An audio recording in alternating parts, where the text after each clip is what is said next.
جب نصیب سب کر گزرتا ہے لیکن پھر بھی ہمیں اللہ کی قدرتوں پہ زیادہ یقین ہوتا ہے۔ شاید ہمارا وہ انتخاب ہی ہمیں اس تک لے جاتا ہے جس تک جانے کے سارے راستے ختم ہو چکے ہوتے ہیں۔ شاید کبھی کبھار سب غائب ہو جانے کے بعد بھی مل جانے کا یقین رکھنا چاہیے۔ شاید اللہ کو سانسوں کی یہ ڈور سونپ دینے سے ہی ہمیں نئی زندگی مل جاتی ہے۔ شاید معجزوں سے پہلے واقعی کوئی راستہ باقی نہیں رہتا سوائے اللہ پہ بھروسہ رکھنے کے، سوائے اللہ سے مانگتے رہنے کے۔ اگر تم اس خیال میں پھنسے ہو کہ کیا اب بھی یقین رکھنا چاہیے یا پھر اللہ سے مانگنا چھوڑ دینا چاہیے جب آزمائش کا زور بہت سخت ہو جائے، تو جان لینا کہ یہ تمہاری تکلیف کا آخری مرحلہ ہے، کیونکہ معجزے ہونے سے پہلے سب کچھ اتنا ناممکن ہو جاتا ہے کہ اللہ پہ یقین رکھنا بھی مشکل لگنے لگتا ہے۔ آسانی آنے سے پہلے چیزیں اتنی بگڑ جاتی ہیں کہ سب ختم ہوتا ہوا دکھائی دیتا ہے۔ تو اگر کبھی زندگی میں تم اس مقام پہ پہنچو جہاں لگے کہ اب مانگنا چھوڑ دینا چاہیے، تو یاد رکھنا کہ وہی مقام اللہ نے اپنے کن کے لیے چن رکھا ہے۔ یہی وہ مقام ہے جہاں اللہ نے تمہارے نصیب کا آخری فیصلہ کرنا ہے، اور یہی وہ مقام ہے جہاں تمہیں دعا کرنی ہے، بہت ساری دعا، اور ہر خوف کو بھلا کر اللہ پہ توکل کرنا ہے۔ حالات کتنے ہی خراب کیوں نہ ہو جائیں، تمہیں اللہ کی قدرتوں کا انتظار کرنا ہے، کیونکہ اللہ کی قدرتیں ہی تم تک تمہاری من چاہی چیزیں لا سکتی ہیں، اور وہی لائیں گی انشاءاللہ۔ جب اللہ کو کسی انسان کا سجدہ کرنا پسند آ جاتا ہے تو وہ خود ایسے اسباب بناتا ہے کہ انسان سجدہ کرنے پہ مجبور ہو جاتا ہے، اور اگر اس چیز کا خیال اللہ آپ کے دل سے نہیں نکال رہا جسے آپ بھولنا چاہتے ہیں، تو سمجھیں کہ وہ آپ سے اس خیال کے ذریعے رابطہ بحال رکھنا چاہتا ہے، یعنی اسے آپ کی آواز بھا گئی ہے، آپ کے مانگنے کی طرف پیاری لگی ہے، اور جس سے وہ خود رابطہ رکھنا چاہے اس کے مقدر کی تو کیا ہی بات ہے۔ بس پھر جو سجدے میں گر جاتا ہے اور اللہ کی محبت کی لاج رکھ لیتا ہے، تو پھر اللہ بھی اس کی محبت کی لاج رکھتا ہے۔ بکھرنا عارضی ہے مگر اس کا سمیٹ لینا مستقل ہوتا ہے۔ پرسکون محبت تو وہی ہے جس کے بعد انسان بے فکری کی نیند سو سکے، اور ایسی بے فکر اور آرام دہ نیند بس اللہ کی محبت کے بعد آتی ہے۔ تب کسی چیز کی فکر نہیں رہتی، نہ خوابوں کے پورے ہونے کی اور نہ لمحوں کے مکمل ہونے کی۔ پھر نہ دنیا سے ڈر لگتا ہے اور نہ رات کے اندھیرے اور ان اندھیروں کی خاموشیاں تنگ کرتی ہیں۔ درد میں بھی آرام ملنے لگتا ہے، اللہ پہ بے حد پیار آنے لگتا ہے۔ جو پاس نہیں ہوتا اس پہ صبر آ جاتا ہے، اور جو پاس ہوتا ہے اس پہ شکر آ جاتا ہے۔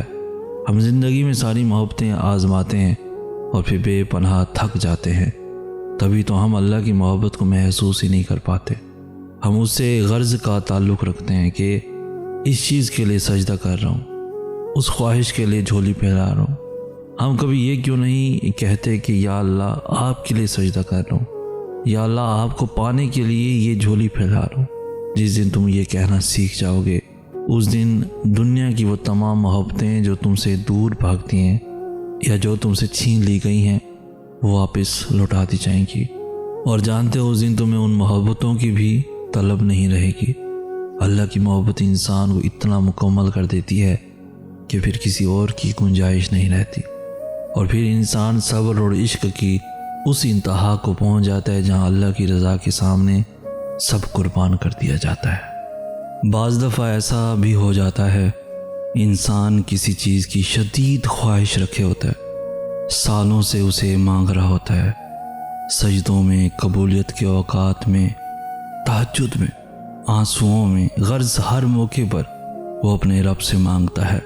شاید وہ رب سے جڑنا ہی اسی خواہش کی تکمیل کی خاطر ہے، مگر پھر ایسا ہوتا ہے اللہ اس کی آنکھوں کے سامنے اس کی اس خواہش کو کسی اور کے حق میں پورا کر دیتا ہے۔ بعض دفعہ ایسا بھی ہو جاتا ہے انسان کسی چیز کی شدید خواہش رکھے ہوتا ہے، سالوں سے اسے مانگ رہا ہوتا ہے، سجدوں میں، قبولیت کے اوقات میں، ایمن تہجد میں، آنسوؤں میں، غرض ہر موقع پر وہ اپنے رب سے مانگتا ہے۔ شاید وہ رب سے جڑتا ہی اسی خواہش کی تکمیل کی خاطر ہے، مگر پھر ایسا ہوتا ہے اللہ اس کی آنکھوں کے سامنے اس کی اس خواہش کو کسی اور کے حق میں پورا کر دیتا ہے۔ تب یہ انسان یعنی ہم ٹوٹ کر گر پڑتے ہیں، اس رب کے آگے کرچی کرچی وجود لیے شکوہ کرتے ہیں رب سے کہ کیوں کیا تو نے ایسا۔ ہم ناراض ہوتے ہیں، ناراض ہو جاتے ہیں اپنے خالق سے کہ میں نے تو اتنا مانگا تھا تجھ سے، تو نے کسی اور کو دے دیا۔ مگر پھر کہیں اندر سے، بہت اندر سے، اس کی سسکتی روح سے اسے آواز آتی ہے، جس کے پیچھے تو بھاگ رہا تھا وہ تو تھا ہی سیراب۔ کیا تو اتنا خود غرض تھا کہ اپنے پیدا کرنے والے کے پاس صرف اسی خواہش کی تکمیل کی تمنا لیے جاتا تھا؟ تیرے سجدے جس کے لیے ہونے چاہیے تھے، اس میں بھی اپنی خواہش کو بت بنائے پوج رہا تھا۔ پھر ایسا ہی تو ہونا تھا، مگر اچھا ہوا تجھے سمجھ آئی کہ حقیقت کیا ہے، کس سے جڑنا ہے، کس کی خواہش رکھنی ہے، سجدے کس کے لیے خاص کرنے ہیں، آنسو کس کے لیے بہانے ہیں۔ اگر وہ رب تیری اس خواہش کو پورا کر دیتا تو جو سجدوں میں تڑپ کر مانگتا تھا نا، وہ سجدے بھی چھوٹ جاتے، تو اللہ کو بھول جاتا۔ مگر تیرا رب ایسا نہیں چاہتا تھا کہ تو اسے بھولے، اس لیے اس نے تیرا دل توڑا تاکہ تو مزید اس رب سے جڑ جائے اور وہ اس دل کو اپنی محبت کی طرف سے بھر دے۔ ہاں، بعض اوقات ایسا بھی ہوتا ہے، کچھ خواہشات کا پورا نہ ہونا ہی ہمارے حق میں بہتر ہوتا ہے۔ وقتی طور پر دل کا ٹوٹنا ہی تو اس رب سے جوڑتا ہے۔